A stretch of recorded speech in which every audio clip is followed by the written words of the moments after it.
Hi ಎಲ್ರಿಗೂ ನಮಸ್ಕಾರ. Share market in Kannada ಚಾನಲ್ಗೆ ನಿಮಗೆ ಸ್ವಾಗತ. ಮಾರ್ಚ್ 30ರ ಮಾರ್ಕೆಟ್ ಅಪ್ಡೇಟ್ನ ನೋಡೋದಾದ್ರೆ ಮಾರ್ಕೆಟಲ್ಲಿ ಇವತ್ತು ಕೂಡ ಒಳ್ಳೆ ಒಂದು ಪಾಸಿಟಿವ್ ಮೊಮೆಂಟಮ್ ನೋಡೋದಕ್ಕೆ ಸಿಕ್ಕಿದೆ.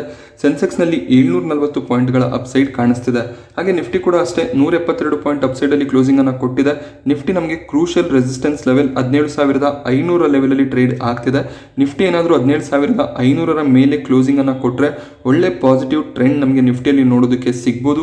ಹಾಗೆ ಬ್ಯಾಂಕ್ ನಿಫ್ಟಿ ಕೂಡ ಅಷ್ಟೇ 486 ಪಾಯಿಂಟ್ ಅಪ್ಸೈಡ್ ಕ್ಲೋಸಿಂಗ್ ಅನ್ನ ಕೊಟ್ಟಿದೆ. ನಿಫ್ಟಿಯ ಟಾಪ್ ಗೇನರ್ಸ್ ಇವತ್ತು ನಾವು ಗಮನಿಸಿದಾಗ ಬಜಾಜ್ ಫಿನ್ಸರ್ವ್ ನೋಡೋದಕ್ಕೆ ಸಿಗ್ತಿದೆ. 3.8% ಅಪ್ಸೈಡ್ ಅಲ್ಲಿ ಬಜಾಜ್ ಫಿನ್ಸರ್ವ್ ಕ್ಲೋಸಿಂಗ್ ಅನ್ನ ಕೊಟ್ಟಿದೆ. ಹಾಗೆ HDFC life, Tata consumer product, Bajaj finance ಹಾಗೆ ಹೀರೋ ಮೋಟೋ ಕಾಪಲ್ಲೂ ಕೂಡ ಒಳ್ಳೆ ಒಂದು ಪಾಸಿಟಿವ್ ಕ್ಲೋಸಿಂಗ್ ನೋಡೋದಕ್ಕೆ ಸಿಗ್ತಿದೆ. ONGCಯಲ್ಲಿ ಇವತ್ತು ನಮಗೆ 5.26% ಡೌನ್ ಸೈಡ್ ಕಾಣಿಸ್ತಿದೆ. ಇದಕ್ಕೆ ಮೇಜರ್ ರೀಸನ್ ಏನು ಅಂದ್ರೆ ಗೌರ್ಮೆಂಟ್ ಇಲ್ಲಿ OFS ಅನ್ನ ಇಂಟ್ರೊಡ್ಯೂಸ್ ಮಾಡಿದರೆ ಆಫರ್ ಫಾರ್ ಸೇಲ್ ನಮಗೆ ಮಾರ್ಚ್ 30 ಮತ್ತೆ ಮಾರ್ಚ್ 31ರಂದು ಓಪನ್ ಇರುತ್ತೆ. ಸೊ ಇಲ್ಲಿ ಆಫರ್ ಫಾರ್ ಸೇಲ್ ಅಲ್ಲಿ ನಾವು ಕೂಡ ಪಾರ್ಟಿಸಿಪೇಟ್ ಮಾಡ್ಬೋದಾಗುತ್ತೆ, ಅಂದ್ರೆ ರಿಟೇಲ್ ಇನ್ವೆಸ್ಟರ್ಸ್ ಕೂಡ ಪಾರ್ಟಿಸಿಪೇಟ್ ಮಾಡ್ಬೋದಾಗುತ್ತೆ. ಗೌರ್ಮೆಂಟ್ ಇಲ್ಲಿ 1.5% ಸ್ಟೇಕ್ ಅನ್ನ ಸೆಲ್ ಮಾಡಬೇಕು ಅಂತ ಇದ್ದಾರೆ. ಸೊ ಈ ಒಂದು OFS ನಿಂದ 3,000 ಕೋಟಿ ಅಮೌಂಟ್ ಅನ್ನ ಮಾರ್ಕೆಟ್ ಇಂದ ಗೌರ್ಮೆಂಟ್ ಪಡ್ಕೋಬೇಕು ಅಂತ ಅನ್ಕೊಂಡಿದ್ದಾರೆ. ಈ OFS ನ ಫ್ಲೋರ್ ಪ್ರೈಸ್ ಏನಿದೆ ಅದನ್ನ 159 ರೂಪಾಯಿಲಿ ಸೆಟ್ ಮಾಡಿದ್ದಾರೆ. ಸೊ ಇವತ್ತು ಶೇರ್ಸ್ ನಮಗೆ ಇದೇ ಲೆವೆಲ್ ಅಲ್ಲಿ ಟ್ರೇಡ್ ಆಗ್ತಿತ್ತು, ಅಲ್ಲಿಂದ ಸ್ವಲ್ಪ ಒಂದು ಬೈಯಿಂಗ್ ಬಂದಿದೆ. 162ರ ಲೆವೆಲ್ ಅಲ್ಲಿ ಶೇರ್ಸ್ ಕ್ಲೋಸ್ ಆಗಿದೆ. ಸೊ OFS ನ ಪ್ರೈಸ್ ಏನಿದೆ ಅದೇ ರೇಂಜ್ ಅಲ್ಲಿ ಮಾರ್ಕೆಟ್ ಅಲ್ಲಿ ನಮಗೆ ಶೇರ್ಸ್ ಅವೈಲೇಬಲ್ ಇದೆ. OFS ಅಲ್ಲಿ ಅಪ್ಲೈ ಮಾಡೋ ಬದಲು ಮಾರ್ಕೆಟ್ ಇಂದಾನೆ ಬೈ ಮಾಡ್ಕೋಬಹುದಾಗುತ್ತೆ. ಬಟ್ ನಿನ್ನೆಯ ಕ್ಲೋಸಿಂಗ್ ಗಮನಿಸಿದಾಗ 171 ಇತ್ತು. ಸೊ ಅಲ್ಲಿಂದ ಒಂದು 7% ಡಿಸ್ಕೌಂಟ್ ಕಾಣಿಸ್ತಿತ್ತು. ಬಟ್ ಇವತ್ತು ಸೇಮ್ ಏನು OFS ಪ್ರೈಸ್ ಇದೆ ಅದೇ ಪ್ರೈಸ್ ಹತ್ರ ಈಗ ನಮಗೆ ONGC ಟ್ರೇಡ್ ಆಗ್ತಿರೋದು ಕಾಣಿಸ್ತಿದೆ. ಗೌರ್ಮೆಂಟ್ ನ ಬಳಿಯಲ್ಲಿ 60% ಸ್ಟೇಕ್ ಇದೆ ONGCಯಲ್ಲಿ.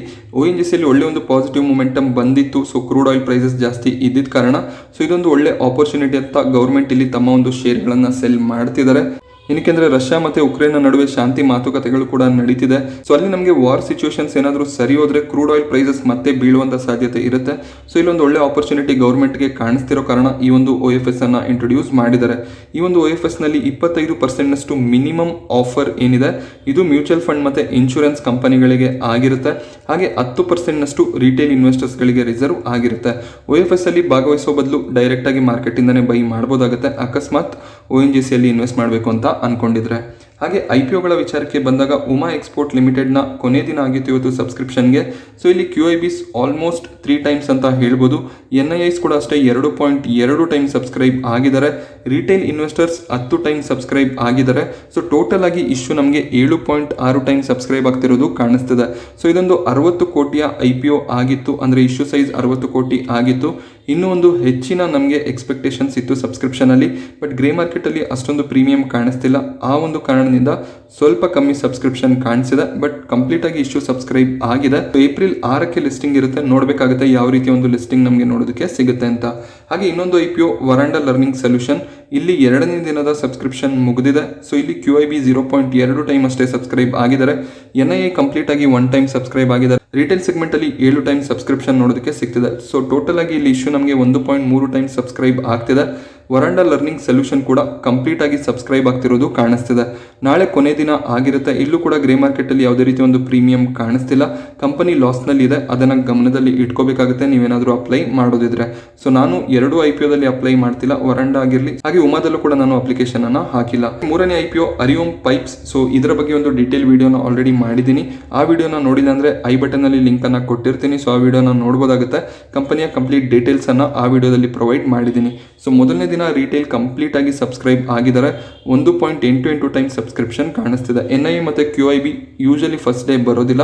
ಸೊ ಟೋಟಲ್ ಆಗಿ ಇಶ್ಯೂ 0.6 ಟೈಮ್ ಸಬ್ಸ್ಕ್ರೈಬ್ ಆಗಿದೆ. ಈ ಇಶ್ಯೂ ಕೂಡ ಕಂಪ್ಲೀಟ್ ಆಗಿ ಸಬ್ಸ್ಕ್ರೈಬ್ ಆಗುತ್ತೆ. ಏಪ್ರಿಲ್ 5 ಕೊನೆ ದಿನ ಆಗಿರುತ್ತೆ. ಸೊ ಅವತ್ತು ಡಿಸಿಷನ್ ಅನ್ನ ತಗೋಬಹುದಾಗುತ್ತೆ.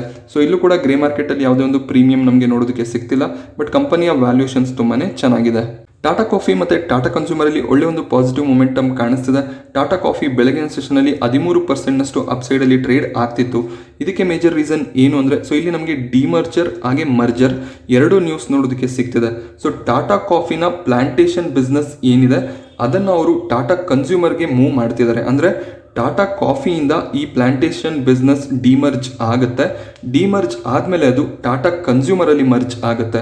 ಮೊದಲಿಗೆ ಇವರು ಈ ಒಂದು ಡಿಮರ್ಜರನ್ನು ಮಾಡ್ತಾರೆ, ಅಂದರೆ ಟಾಟಾ ಕಾಫಿಯಿಂದ ಪ್ಲಾಂಟೇಶನ್ ಬಿಸ್ನೆಸ್ಸನ್ನು ಡಿಮರ್ಜ್ ಮಾಡ್ತಾರೆ. ಸೆಕೆಂಡ್ ಸ್ಟೆಪ್ ಏನಿರುತ್ತೆ, ಡಿಮರ್ಜ್ ಆಗಿರುವಂತಹ ಎಂಟಿಟಿಯನ್ನು ಟಾಟಾ ಕನ್ಸ್ಯೂಮರಲ್ಲಿ ಮರ್ಜ್ ಮಾಡ್ತಾರೆ. ಸೊ ಇಲ್ಲಿ ಬಿಸ್ನೆಸ್ಸನ್ನು ರೀಆರ್ಗನೈಸ್ ಮಾಡ್ತಿದ್ದಾರೆ ಟಾಟಾ ಗ್ರೂಪ್. ಸೊ ಇದರಿಂದ ಟಾಟಾ ಕಾಫಿಯಲ್ಲಿ ಒಳ್ಳೆ ಒಂದು ಪಾಸಿಟಿವ್ ಮೊಮೆಂಟಮ್ ಕಾಣಿಸ್ತಿದೆ. ಟಾಟಾ ಕನ್ಸ್ಯೂಮರ್ ಅಲ್ಲಿ ಕೂಡ ಒಂದು ಪಾಸಿಟಿವ್ ನ್ಯೂಸ್ ಇದೆ. Tata consumer products UK subsidiary ಏನಿದೆ ಅಲ್ಲಿಂದ ಸ್ವಲ್ಪ ಈಕ್ವಿಟಿ ಶೇರ್ಗಳನ್ನು TCPL ಬೈ ಮಾಡ್ಕೊಂಡಿದ್ದಾರೆ.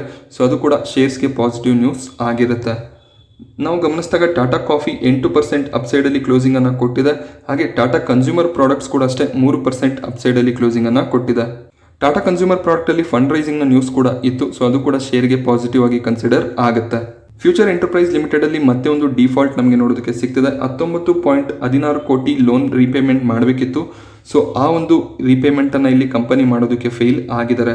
ಕೆನರಾ ಬ್ಯಾಂಕ್, PNB ಹಾಗೆಯೇ ಯೂನಿಯನ್ ಬ್ಯಾಂಕ್ ಆಫ್ ಇಂಡಿಯಾಗೆ ಸೊ ಈ ಒಂದು ಲೋನನ್ನು ಅವರು ರೀಪೇ ಮಾಡಬೇಕಿತ್ತು, ಬಟ್ ಮತ್ತೆ ಇಲ್ಲಿ ಪೇಮೆಂಟ್ ಫೇಲ್ಯೂರ್ ಆಗಿದೆ. ಸೊ ಈ ಮಂತಲ್ಲಿ 2ನೇ ಸರಿ ಈ ಒಂದು ಡಿಫಾಲ್ಟ್ ನಮಗೆ FEL ಅಲ್ಲಿ ನೋಡೋದಕ್ಕೆ ಸಿಗ್ತಿರೋದು. ಸೊ ಕೇವಲ FEL ಅಂತ ಅಲ್ಲ, future retail, future consumer, so ಎಲ್ಲ ಕಂಪನಿಗಳು ಸೊ ಇಲ್ಲಿ ಲೋನ್ ರೀಪೇಮೆಂಟ್ ಮಾಡೋದಕ್ಕೆ ಸಾಧ್ಯ ಆಗ್ತಿಲ್ಲ.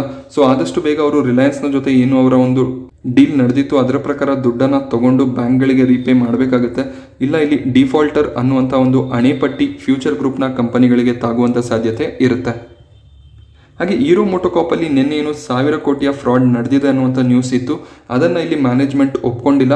ಸೊ ನಾವು ಯಾವುದೇ ರೀತಿಯ ಒಂದು ಚೀಟಿಂಗನ್ನು ಮಾಡಿಲ್ಲ. IT ಡಿಪಾರ್ಟ್ಮೆಂಟ್ಗೆ ಏನೇನು ಡಾಕ್ಯುಮೆಂಟ್ಸ್ ಬೇಕಾಗಿದೆ ಪ್ರತಿಯೊಂದು ಲೆಕ್ಕಾಚಾರವನ್ನು ನಾವು ಆಲ್ರೆಡಿ ಕೊಟ್ಟಿದ್ದೀವಿ. ಸೊ ಇಲ್ಲಿ 1000 ಕೋಟಿಯ ಏನು ಫ್ರಾಡ್ ನಡೆದಿದೆ ಅಂತ ನ್ಯೂಸ್ಗಳು ಬಂದಿದ್ದಾವೆ. ಅದು IT ಡಿಪಾರ್ಟ್ಮೆಂಟ್ನ ಒಂದು ನ್ಯೂಸ್ ಅಲ್ಲ, ಮೀಡಿಯಾದವರೇ ಜಸ್ಟ್ ಇಲ್ಲಿ ಒಂದು ನ್ಯೂಸನ್ನು ಹರಡಿದ್ದಾರೆ. ಸೊ ಇಲ್ಲಿ ಯಾವುದೇ ರೀತಿಯ ಬ್ಯಾಡ್ ನ್ಯೂಸ್ ಸ್ಟಾಕಲ್ಲಿ ಇಲ್ಲ ಅನ್ನುವಂಥ ಒಂದು ಸ್ಟೇಟ್ಮೆಂಟನ್ನು ಕೊಟ್ಟಿದ್ದಾರೆ. ಇಲ್ಲಿ IT ಡಿಪಾರ್ಟ್ಮೆಂಟ್ ಒಂದು ಕ್ಲಾರಿಟಿಯನ್ನು ಕೊಡಬೇಕಾಗುತ್ತೆ. ಆ ಒಂದು ಕ್ಲಾರಿಟಿ ಸಿಕ್ಕಿದ ಮೇಲೆ ಇನ್ನಷ್ಟು ಪಾಸಿಟಿವ್ ಮೊಮೆಂಟಮ್ ನಮಗೆ ಹೀರೋ ಮೋಟೋಕಾರ್ಪಲ್ಲಿ ನೋಡೋದಕ್ಕೆ ಸಿಗ್ಬೋದು. ಸದ್ಯಕ್ಕೆ ಶೇರ್ ನಮಗೆ 2.6% ಅಪ್ಸೈಡಲ್ಲಿ ಕ್ಲೋಸಿಂಗನ್ನು ಕೊಟ್ಟಿದೆ. ಹಾಗೆ ಅಪೋಲೋ ಹಾಸ್ಪಿಟಲ್ ನಾಳೆ ನಿಫ್ಟಿ 50ಗೆ ಎಂಟರ್ ಆಗುತ್ತೆ. ಮಾರ್ಚ್ 31ಕ್ಕೆ ಶೇರ್ಸ್ ನಮಗೆ ನಿಫ್ಟಿ 50ಯಲ್ಲಿ ಆ್ಯಡ್ ಆಗೋದು ಕಾಣಿಸುತ್ತೆ. ಹಾಗೆ ಇಲ್ಲಿ IOCL Indian oil corporation limited Nifty 50ಯಿಂದ ಆಚೆ ಹೋಗುತ್ತೆ. ಅಪೋಲೋ ಹಾಸ್ಪಿಟಲ್ ನಿಫ್ಟಿ ನೆಕ್ಸ್ಟ್ 50ಯ ಪಾರ್ಟ್ ಆಗಿತ್ತು. ಸೊ ಈಗ IOCL ನಿಫ್ಟಿ ನೆಕ್ಸ್ಟ್ 50ಗೆ ಹೋಗುತ್ತೆ. ನಿಫ್ಟಿ ನೆಕ್ಸ್ಟ್ 50ಯ ಪಾರ್ಟ್ ಆಗಿದ್ದಂತಹ ಅಪೋಲೋ ಹಾಸ್ಪಿಟಲ್ ನಾಳೆಯಿಂದ ನಿಫ್ಟಿ 50ಯಲ್ಲಿ ಟ್ರೇಡ್ ಆಗುತ್ತೆ. ಸೊ ಅಪೋಲೋ ಹಾಸ್ಪಿಟಲ್ ನಿಫ್ಟಿ 50ಗೆ ಬಂದ ಮೇಲೆ ಯಾರ್ಯಾರು ನಿಫ್ಟಿ 50 ಇಂಡೆಕ್ಸಲ್ಲಿ ಇನ್ವೆಸ್ಟ್ ಮಾಡಿದ್ರು, ಯೂಶಲಿ ಮ್ಯೂಚುವಲ್ ಫಂಡ್ಗಳು, ಸೊ ಅವ್ರೇನು ಮಾಡ್ತಾರೆ, IOCLನಿಂದ ದುಡ್ಡನ್ನು ತೆಗೆದು ಅಂದರೆ IOCLನ ಶೇರ್ಗಳನ್ನು ಸೆಲ್ ಮಾಡಿ ಆ ಒಂದು ಅಮೌಂಟನ್ನು ಅಪೋಲೋ ಹಾಸ್ಪಿಟಲಲ್ಲಿ ಇನ್ವೆಸ್ಟ್ ಮಾಡಬೇಕಾಗುತ್ತೆ. ಸೊ ಅದೇ ರೀತಿಯಲ್ಲಿ ಅಪೋಲೋ ಹಾಸ್ಪಿಟಲ್ಲಿ ಇನ್ವೆಸ್ಟ್ ಮಾಡಿದಂತಹ ನಿಫ್ಟಿ ನೆಕ್ಸ್ಟ್ 50ಯ ಇಂಡೆಕ್ಸ್ ಫಂಡ್ಗಳು ಆ ದುಡ್ಡನ್ನು ಆಚೆ ತೆಗೆದು IOCLಲ್ಲಿ ಇನ್ವೆಸ್ಟ್ ಮಾಡ್ತಾರೆ. ಸೊ ಈ ರೀತಿಯ ಒಂದು ರೀಬ್ಯಾಲೆನ್ಸಿಂಗ್ಗಳು ನಡೆಯುತ್ತೆ. ಸೊ ಇಲ್ಲಿ ಅಪೋಲೋ ಹಾಸ್ಪಿಟಲ್ ನಿಫ್ಟಿ 50ಗೆ ಎಂಟರ್ ಆಗ್ತಿರೋದ್ರಿಂದ ಅದು ಪಾಸಿಟಿವ್ ನ್ಯೂಸ್ ಆಗಿರುತ್ತೆ. ಬಟ್ ಇವತ್ತು ಶೇರ್ ಪ್ರೈಸನ್ನು ನಾವು ಗಮನಿಸಿದಾಗ ಒಂದು ಫ್ಲಾಟ್ ಕ್ಲೋಸಿಂಗ್ ನೋಡೋದಕ್ಕೆ ಸಿಕ್ಕಿದೆ.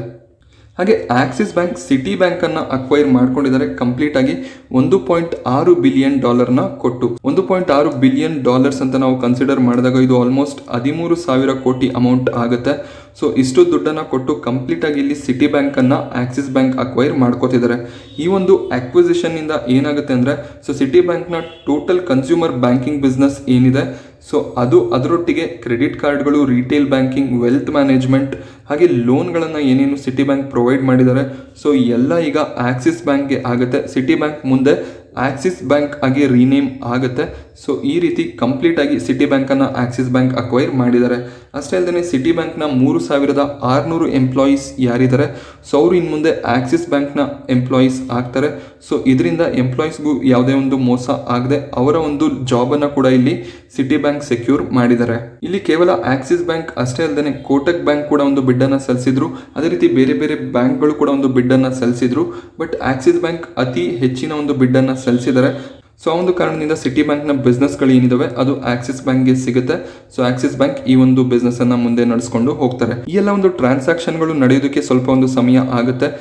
FY23ಯ ಫಸ್ಟ್ ಕ್ವಾರ್ಟರ್ನಲ್ಲಿ ಈ ಎಲ್ಲ ಅಕ್ವಿಸಿಷನ್ಗಳು ಮುಗಿಯುತ್ತೆ ಅಂತ ಹೇಳ್ತಿದ್ದಾರೆ.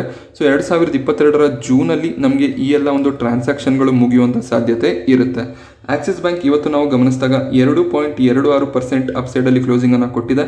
ಸೊ ಇದೊಂದು ಪಾಸಿಟಿವ್ ನ್ಯೂಸ್ ಆಗಿರುತ್ತೆ ಆಕ್ಸಿಸ್ ಬ್ಯಾಂಕ್ಗೆ. ಏನಕ್ಕೆ ಅಂದರೆ ಸಿಟಿ ಬ್ಯಾಂಕ್ ತನ್ನದೇ ಆದ ಒಂದು ಕಸ್ಟಮರ್ ಬೇಸನ್ನು ಹೊಂದಿದ್ರು. ಕ್ರೆಡಿಟ್ ಕಾರ್ಡ್ ಬಿಸ್ನೆಸ್ಸಲ್ಲೂ ಕೂಡ ಸಿಟಿ ಗ್ರೂಪ್ ತುಂಬಾ ಒಂದು ಒಳ್ಳೆ ಕಸ್ಟಮರ್ ಆಕ್ವಿಸಿಷನನ್ನು ಹೊಂದಿದ್ದಾರೆ. ಸೊ ಅಷ್ಟು ಕಸ್ಟಮರ್ಗಳು ಈಗ ಆಕ್ಸಿಸ್ ಬ್ಯಾಂಕ್ನ ಕಸ್ಟಮರ್ಸ್ ಆಗ್ತಾರೆ.